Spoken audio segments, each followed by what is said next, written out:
और आइए अब आपको बागेश्वर बाबा का एक वीडियो दिखाते हैं और बताते हैं आपको कि बागेश्वर बाबा कल होने वाले शिलान्यास के लिए कितनी मेहनत कर रहे हैं। वीडियो जरा आप देखिए इस वीडियो को। खुद पंडित धीरेन्द्र कृष्ण शास्त्री बाइक से जाकर कार्यक्रम स्थल का जायजा ले रहे हैं।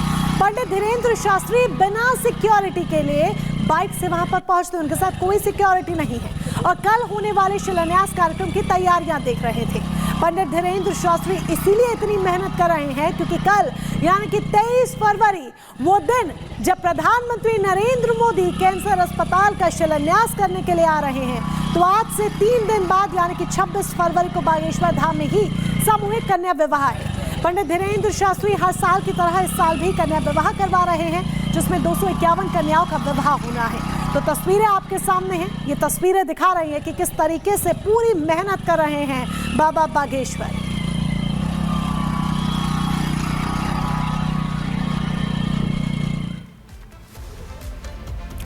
और आगे बढ़ते हैं, बात संभल के करेंगे क्योंकि कट्टरपंथी शूटर ने कबूलनामा किया है कि उसका टारगेट किस तरीके से हिंदू वकील विष्णु शंकर जैन थे।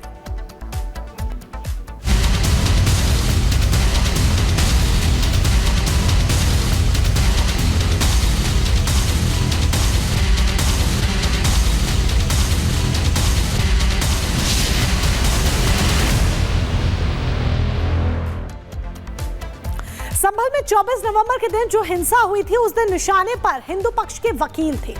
वो वकील जिन्होंने अपने पिता के साथ मिलकर मथुरा और ज्ञानवापी समेत देश के 102 मंदिरों का इतिहास खोल कर रख दिया है।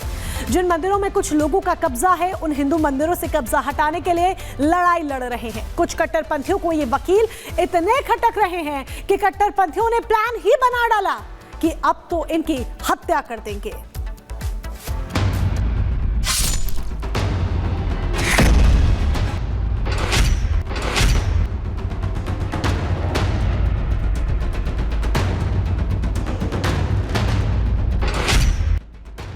कबीरदास जी ने कहा है कि जाको राखे साइया मार सके ना कोई। अगर कट्टरपंथियों ने कबीरदास जी का ये दोहा ना सुना हो तो उन्हें ये जरूर सुनना चाहिए, क्योंकि कट्टरपंथियों ने 24 नवंबर के दिन साजिश रची थी कि वकील विष्णु शंकर जैन बहुत मस्जिदों पर दावे कर रहे हैं, अब गोली मारेंगे और काम तमाम कर देंगे। विष्णु शंकर जैन का तो ये कट्टरपंथी कुछ नहीं कर सके, एक बाल तक बाका नहीं कर सके, लेकिन कट्टरपंथी अब खुद बुरी तरह फंस चुके हैं। चाहे कोई दाऊद का गुर्गा हो, चाहे शारिक साटा गैंग से हो, कोई कितना भी तुरम खान रहा हो, जिसने भी संभल को सुलगाया था, पुलिस एक एक को पकड़ रही है। अब तक 80 पकड़े जा चुके हैं, लेकिन शारिक साटा गैंग के गुर्गे गुलाम ने जो खुलासा किया वो खुलासा बेहद सनसनीखेज है। गुलाम ने पुलिस को बताया कि वकील विष्णु शंकर जैन की हत्या के लिए संभल में 1 नहीं 2 नहीं 4 शूटर्स को टारगेट किया गया था। ये शूटर्स थे मुल्ला अफरोज, याकूब, आफ्ताब और मोहम्मद तहजीन। गुलाम के पास से उसकी निशानदेही पे एक 9mm की पिस्टल, 2 32 बोर की पिस्टल, एक तमंचा और सबसे चौंकाने वाली बात है कि इसके पास से फॉरेन कार्ट्रिजेज मिले हैं। इस तरीके के कार्ट्रिजेज मिलना अपने आप में दर्शाता है कि ये व्यक्ति एक सीरियल आर्म स्मगलर कह सकते हैं, जो कि इंटरनेशनल लेवल के जितने भी इस तरीके की चीज़ें हैं।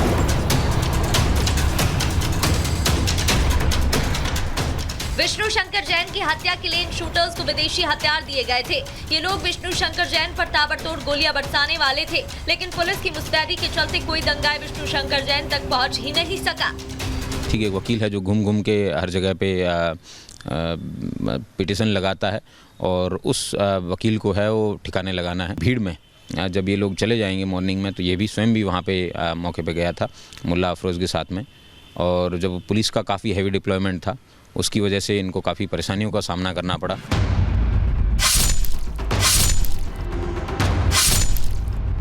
दंगाइयों का मकसद इतना खौफनाक था कि पुलिस भी एक बार के लिए हैरान रह गए। शूटर्स का पहला मकसद था कि किसी भी सूरत हाल में जामा मस्जिद में सर्वे न होने दिया जाए। दूसरा मकसद था कि देश भर की मस्जिदों पर मंदिर के दावे करने वाले विष्णु शंकर जैन को जिंदा वापस न भेजा जाए।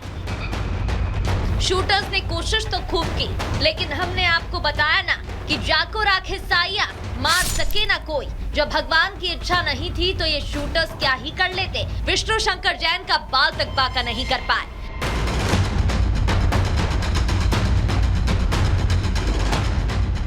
Bureau report, Republic Bharat.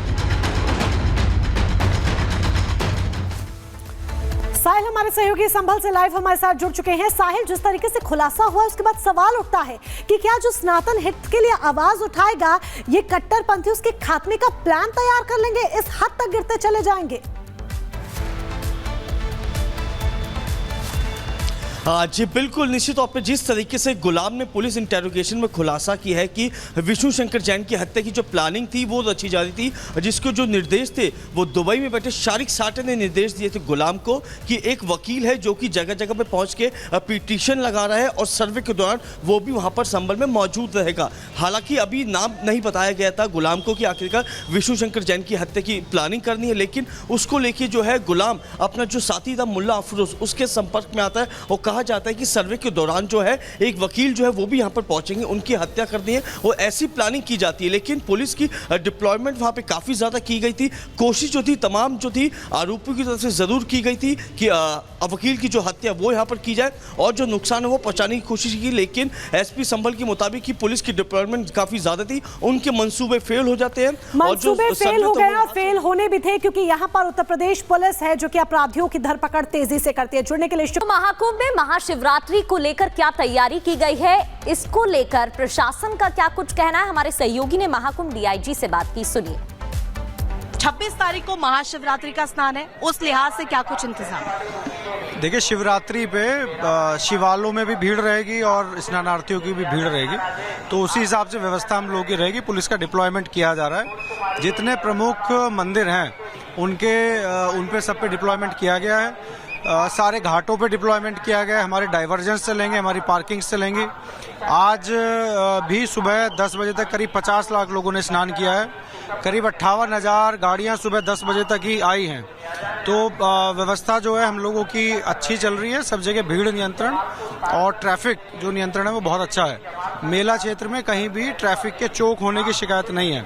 आप स्वयं भी मौजूद हैं, आप देख रहे होंगे ट्रैफिक मेला क्षेत्र के अंदर वो काफी अच्छे तरीके से मेंटेन्ड है। 4 दिन बच गए हैं बस महाकुंभ के समापन में, लेकिन इस वक्त भी हम देख रहे हैं कि जो आंकड़ा है वो लगातार क्रॉस कर रहा है, करोड़ों की संख्या में हर रोज लोग स्नान कर रहे हैं यहाँ पे। ये क्या दिखा रहा है, महाकुंभ की छठा कैसे दिखा रहा है?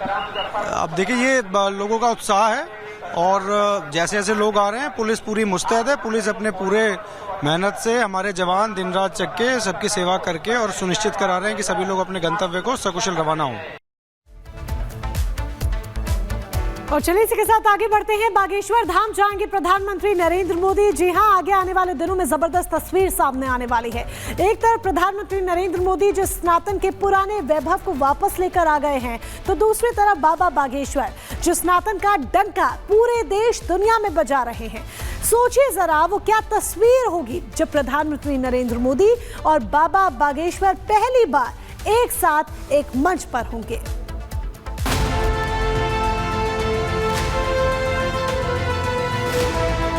अब अस्पताल में मंदिर नहीं, मंदिर में अस्पताल होगा।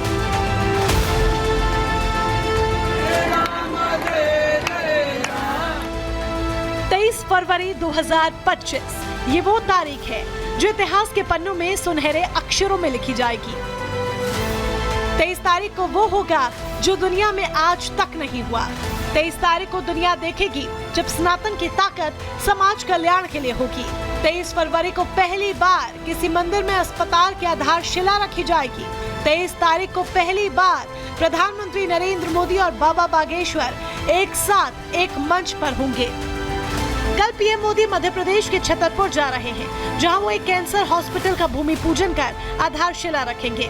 25 एकड़ इलाके में अस्पताल का निर्माण होगा, जिसका नाम Bageshwar Balaji cancer institute and research centre होगा। 23 फरवरी का हम सब ऐतिहासिक क्षण का इंतजार कर रहे हैं और बहुत व्यापक तैयारियां हैं। लगभग 3 लाख वर्ग स्क्वायर फीट का टेंट लगाया गया।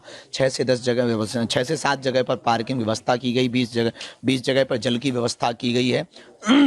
मेन डोर आने जाने के लगभग 4 रास्ते रखे गए हैं और लगभग 80,000 से 1 लाख लोगों के बैठने की समुचित व्यवस्था की गई है। बहुत व्यापकता के साथ में 24 घंटे भंडारे की व्यवस्था में पूरा बागेश्वर जनसेवा समिति इसकी भव्यता के साथ तैयारी कर रहा है। भंडारे में रसगुल्ला भी खिला रहे हैं।